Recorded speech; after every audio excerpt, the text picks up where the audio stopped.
Duelist, it is your boy Winster, and welcome back. We are here with another video. I hope everyone watching, of course, is having a great day. As always, thank you for the support. You guys are the reason this channel is growing. We just hit 5,700 subscribers on our way to 6,000 by the end of the year. So if you guys could help me out with that, I would really appreciate it. Be sure to turn on the notification while you're there as well. And if you want to take your support a little bit further, you can by becoming a channel member. You guys get early access on all full videos. Shout out every single full video. And you guys get to play games with me when I'm streaming on Yu-Gi-Oh! Pro or Master Duel. That's crazy. And for a fair price too, that you can cancel at any time. So please consider it if you can. If you want to take your support even further, go beyond Plus Ultra. You guys could become a Omega Chad, and not only all the perks that you will get, you will also get to do live deck edits. So when I'm streaming, we could go ahead and help you out. You submit your deck list, and then we could help you with edit it. Not just me, but with the stream, and we could give you our 2 cents on it and how to improve your game. Be sure to check out the description box as well. There is a lot of links that you guys could check out to support me, TikTok, join the Discord, join the community. I think we hit like 200 people in the community as well, so please consider if you guys can. But today, we're going to be talking about the best hand traps in the game and where they stack up on the tier list. Let's go ahead and get started. My beautiful, wonderful channel members, shout out to every single one of you guys. Shout out to Thomas Mead, shout out to Quick, Jay, Steve, Devin, Absolute Looney, Zeke, Tyler, Leo, Denari, Jared, Hassan, Corey, and of course our Omega Chad, Dragon God 679. Bro, hit me up so we could you could submit your deck list and we could help you out if you want to. And here is our wonderful tier list, the best in the game. Hands down, necessary in the main deck. You are a literal psychopath if you are not playing these in the main. Then we got really strong, obviously really good hand traps. You can maybe make an argument to not play it, at least in the side. You got mid, maybe not the best in the current format. Maybe there are better options, and maybe you could do better, but you can maybe run it to the side. And the last one, give it up. Just give it up, bro. Stop it. Get some help. But let's get started breaking these down. Lancia. Now, this is a hand trap I definitely didn't think that we're going to be talking about again. Obviously, there have been some very important YCSs happened recently, and a lot of those decks, or a lot of players are actually running Malice, and this is a hand trap that literally shuts down the deck. I do think it's a very niche situation because not everyone's running Malice as they once did. Where a couple months back, this was undeniably a staple because Malice was such a threat, but now it's popping up here and there. So I could see the rise of Lancia, the same as the rise of Malice. I do think because of that, it is a very niche place. Also does play into Lunalight as well, helps out with that matchup. I think because the main target here is Malice, and Malice is just slowly starting to rise again, I think it's niche. And I think it belongs in mid because it's only really usable in specific matchups. We got Nibiru and the alternate art. That makes it stronger. You're going to open it a lot more. But Nibiru is really strong in this format. Just this past format when Raizio was still dominant, this was almost non-existent because Cross would just eat this up for breakfast. It really fell off the map. But as soon as that deck started to fall off and the rise of other decks like Yummy, Draco Tail, decks like that that don't really have a direct answer to this really started to suffer, and I think it is becoming at least a more popular side deck option than a main deck, but it is usable. It isn't just eaten up by a specific card. Now, I think the funnier thing when you're playing against the Mitsu, and yes, you could tribute off their monsters, and then you could go ahead and drop the Nib, and then they'll get an effect. But if you wait for it and then let them use all their tribute effects and then tribute, and then let's say they go Murakumo to try to negate it, you could just discard the Nib and still tribute everything, and the Nib just never gets summoned, which is absolutely funny. But I do think that this card is really strong, and I do think that it's really good, at least in the side deck, right? You want to use it for specific matchups because it's not applicable in every single one, but it's applicable more than often. That's where I would place it. I think Ashen Blossom is a fairly strong hand trap. Outside of the main purpose of it that we'll break down. But Ash is really, really strong. I think that just what it could do, it could play under like Shifter, it could play under like Banishing of the Graveyard, which is absolutely insane. Ash is one of those hand traps that could just be used in any situation because it doesn't need to be discarded to the graveyard like some other hand traps. But I think the main purpose of playing Ash these days isn't even to stop your opponent because a single Ash nowadays isn't going to do anything. I think the main thing is to fight the Charmies, right? Whatever Charmy your opponent drops on you, you're hoping that they don't have like a second copy or a different copy that would affect your gameplay. And because of that, even though it's used more as a counter to those hand traps than anything else, it's absolutely one of the best in the game because of the prevalence of the Charmies. Ghost Mourner, I think, is a fairly strong hand trap. I think it's as useful as an Effect Veiler.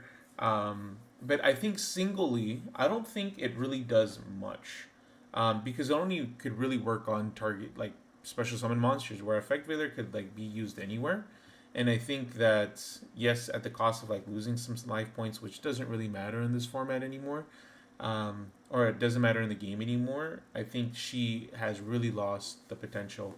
Unless we go back into a format where a deck just spams like crazy and you need multiple points of interaction to stop your opponent, I don't think this is going to really do much. It has to be put together with a different hand trap, with a Charmy, with a Nibiru, with a Bystial, with something other than just itself. So by itself, I think it's mid, personally speaking. Infinite Impermanence is always going to be better than like Effect Veiler and like Ghost Warner for me. The reason being is because this doesn't activate Thrust, doesn't activate Talons. This is a trap card that could just be dropped and try to negate a card. But like I said previously, things that target just like Veiler, Ghost Mourner, those cards have to be paired up with something in order to be like really useful. And the way the game has developed and where it's at right now, a single hand trap isn't really going to do much. They'll probably get rid of the target or just use it for something else. Or they'll just special summon and then continue with their play. So, again, I think it's mid, but I think it's the better one of the hand traps that like target. Even though they are strong. And sometimes you could get away with it, right? One may just be enough, but odds are it's not. VS has been on the rise, right? It won a YCS. I forgot where exactly, but I know it won it in Europe. And it has been popping up here and there. We saw it on stream a couple times. And VS K9, or maybe specifically VS, is one of those control decks that has the ability to just activate Shifter. Whereas Kashtira doesn't really see a lot of play.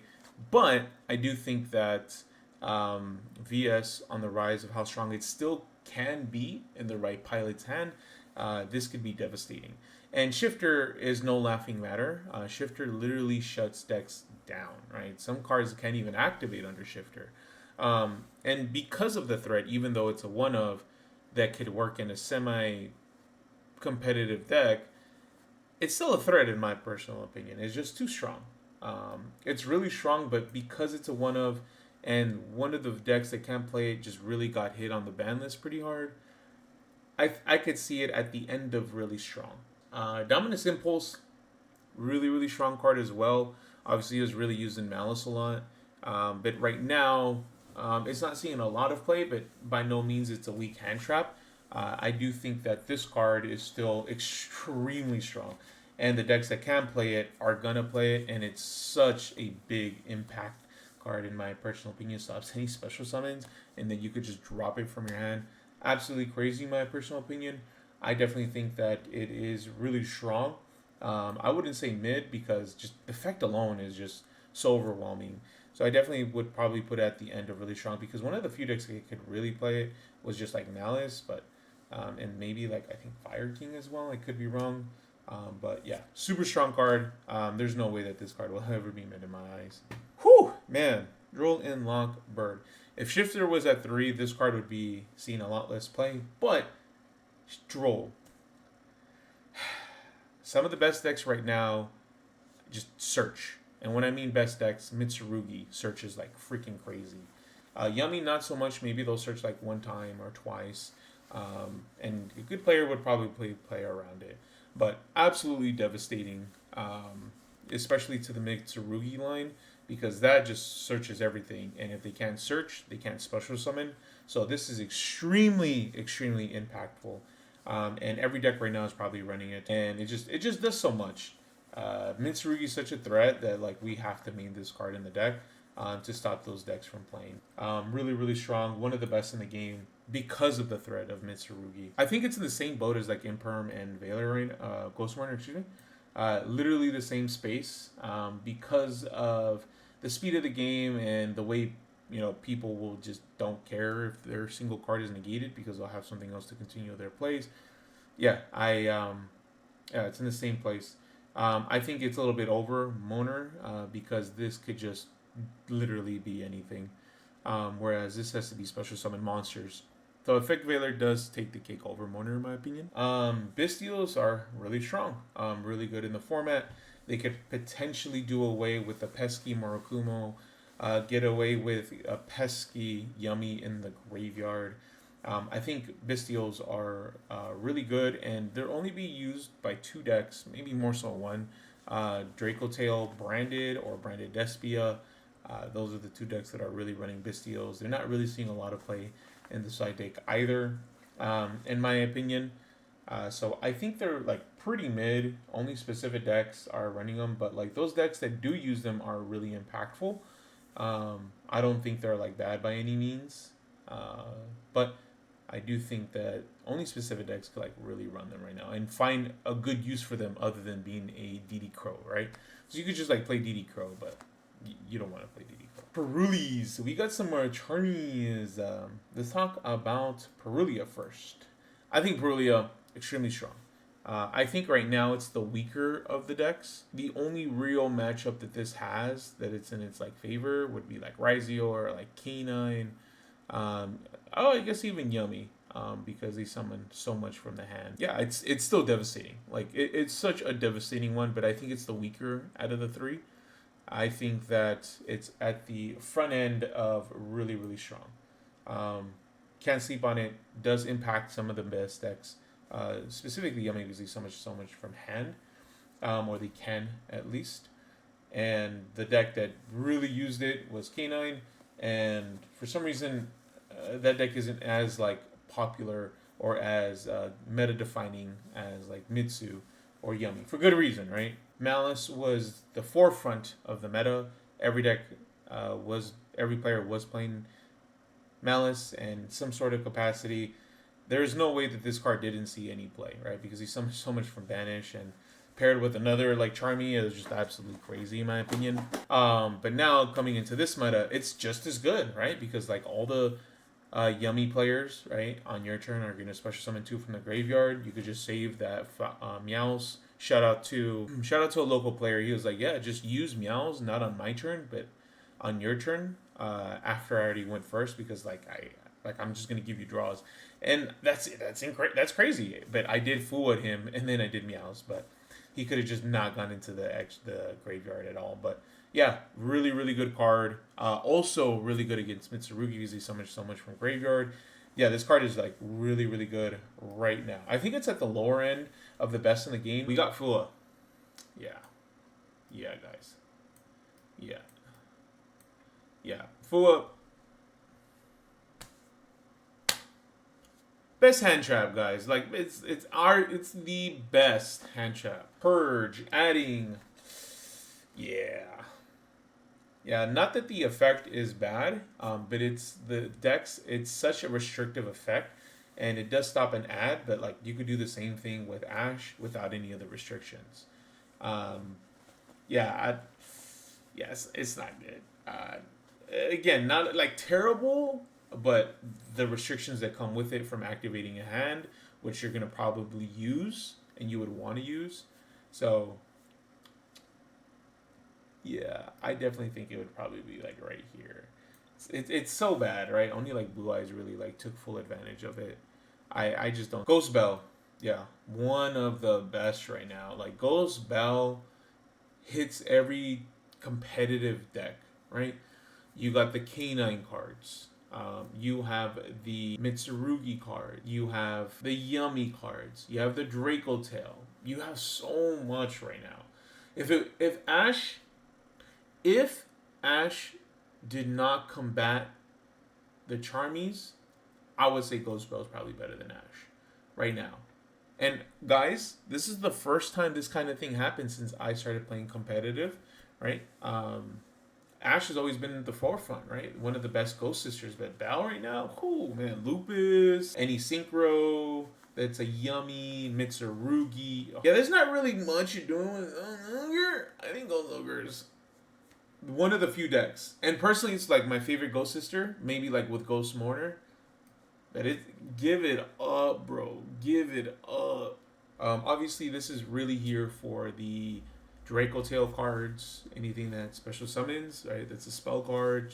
Activate this, and everything's banished instead. So it's fairly strong.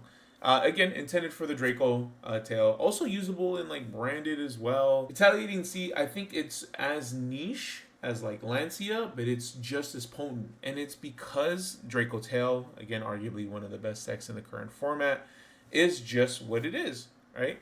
And they have the ability to play these very powerful spells, and Retaliating Sea is a definite answer to that. But it's niche. Niche like Lancia is a lot better. I would probably put it like right here because of just how strong Draco Tail is, right, and how prevalent it is in the current meta. So this is my tier list, guys. Overall, I'm pretty satisfied with this tier list. I always try to keep things short for you guys. I always try to give you my personal opinion on how I view the meta, and this is how I view it. I think Draco Tail, Mitsurugi, Yummy, K9, some of the best decks in the current format, and they should be feared because they're really strong. And a lot of these, right, just absolutely demolish some of those decks. But I want to get your guys' feedback. Let's talk about it. 2 Week Street, let's talk about it. Let me know how you guys feel about this list. What cards should I have added? Did I leave any out? Should I have took some of these off? Let me know in the comment section below, as always. I love to have a discussion with you guys. Thank you for the support. You enjoyed today's video, and thank you for watching. I appreciate every single one of you guys. If you guys do celebrate it, happy holidays. If not, just have a good rest of your day. Thank you for the support. We're on our way to hitting 6,000 subscribers, and it's thanks to every single one of you guys. Thank you for watching, as always. Have a good rest of your day, and peace out, guys. Love you all.